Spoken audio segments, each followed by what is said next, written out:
आजकल ना जब कोई पूछता है कैसे हो, तो जवाब अक्सर सुनने में आता है बस यार व्यस्त हूँ। कभी सोचा इस पर कि मतलब ये जो व्यस्तता है ये वाकई कोई सम्मान की बात है या फिर धीरे धीरे असर करने वाला कोई जहर? सवाल तो बहुत दिलचस्प है। हाँ, तो आज हम इसी सवाल की तह तक जाने की कोशिश करेंगे। एक लेख है व्यस्तता, सम्मान या धीमा जहर। उसके कुछ हिस्सों पर थोड़ी गहराई से बात करेंगे, समझने की कोशिश करेंगे कि ये जो लगातार व्यस्त रहने वाली बात है इसका असल मतलब क्या है और क्या वाकई इससे हमारी जिंदगी बेहतर हो रही है। बिल्कुल।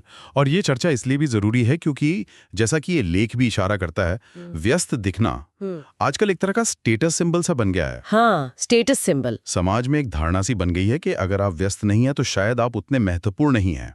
लेख इसे दिखावटी व्यस्तता या परफॉर्मेटिव बिजनेस कहता है। परफॉर्मेटिव बिजनेस, हाँ। मतलब काम से ज्यादा काम करते हुए दिखना। एग्जैक्टली। हाँ, और ये जो दिखावटी व्यस्तता है ना, ये अक्सर असल उत्पादकता से मतलब अचीवमेंट से बहुत दूर होती है। सही कहा। लेख में एक बड़ी अच्छी बात कही गई है कि हम अक्सर गतिविधि मतलब एक्टिविटी को उपलब्धि अचीवमेंट समझने की भूल कर बैठते हैं।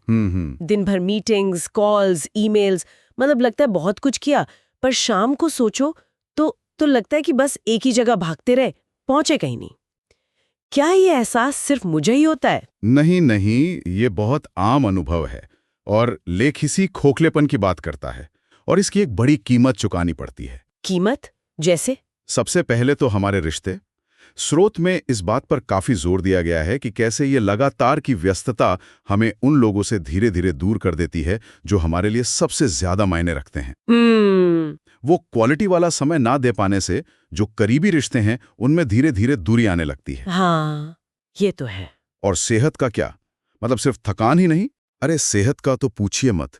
लेख साफ बताता है कि लंबे समय तक इस तरह की व्यस्तता से शरीर में स्ट्रेस हार्मोन्स जैसे कॉर्टिसोल, उनका लेवल लगातार ऊंचा रह सकता है। और उसका असर फिर आपकी नींद पर, पाचन पर और यहाँ तक कि मानसिक स्वास्थ्य पर भी पड़ता है। ये सिर्फ थकावट नहीं है, ये एक तरह का शारीरिक और मानसिक क्षरण है। क्षरण मतलब धीरे धीरे घिसना, ये तो डरावना है। बिल्कुल। इसके अलावा एक और पहलू है जिस पर लेख ध्यान खींचता है, वो है हमारे अपने सपने और शौक। अच्छा। हाँ, जब हम रोजमर्रा की भागदौड़ में इतने उलझे रहते हैं कि रुक कर सोचने का, कुछ नया सीखने का या बस अपने शौक पूरे करने का वक्त ही नहीं निकाल पाते। सही बात है। तो धीरे धीरे वो चीजें पीछे छूट जाती हैं जो हमारी जिंदगी को असल मायने देती हैं, जो हमें खुशी देती हैं। व्यस्तता अक्सर उन गहरी इच्छाओं और जरूरतों से बचने का बहाना भी बन जाती है। ये तो वाकई सोचने वाली बात है कि जिसे हम शायद सफलता की निशानी समझ रहे हैं, वो असल में हमें खुद से और अपनी खुशियों से ही दूर ले जा रही है। तो फिर इस जाल से निकलने का रास्ता क्या है? क्या लेख कोई तरीका सुझाता है? हाँ बिल्कुल, लेख कुछ व्यवहारिक कदम सुझाता है। सबसे पहला और शायद सबसे मुश्किल कदम है प्राथमिकता तय करना सीखना। प्राथमिकता तय करना? हाँ, इसका मतलब है हर चीज को हाँ कहने की आदत छोड़ना। लेख इसे इंटेंशनैलिटी फिल्टर कहता है।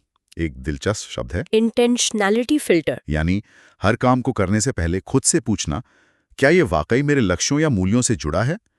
उन चीजों को ना कहना सीखना होगा जो जरूरी नहीं है, जो बस समय खा रही हैं। ना कहना सीखना, ये वाकई मुश्किल है कई लोगों के लिए। और क्या तरीके हैं? दूसरा महत्वपूर्ण कदम है व्हाइट स्पेस, यानी खाली समय को अपने रूटीन में जानबूझकर जगह देना। व्हाइट स्पेस, खाली समय? हाँ। लेख साफ करता है कि ये सिर्फ कुछ ना करने का समय नहीं है, बल्कि ये वो समय है जब दिमाग शांत होता है, नए विचार आते हैं, हम थोड़ी बड़ी तस्वीर देख पाते हैं। अच्छा। जैसे संगीत में खामोशी जरूरी होती है ना, वैसे ही जीवन में ये ठहराव जरूरी है। इसे बेकार समय नहीं बल्कि एक जरूरी रिचार्ज का समय मानना होगा। यानी जानबूझकर अपने कैलेंडर में खाली वक्त छोड़ना, ये आज की दुनिया में तो मतलब क्रांतिकारी विचार लगता है तो।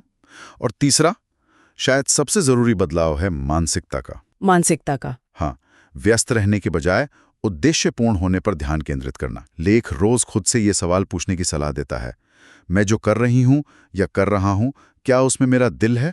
क्या ये मुझे एक बेहतर या ज्यादा संतुष्ट इंसान बनने में मदद कर रहा है?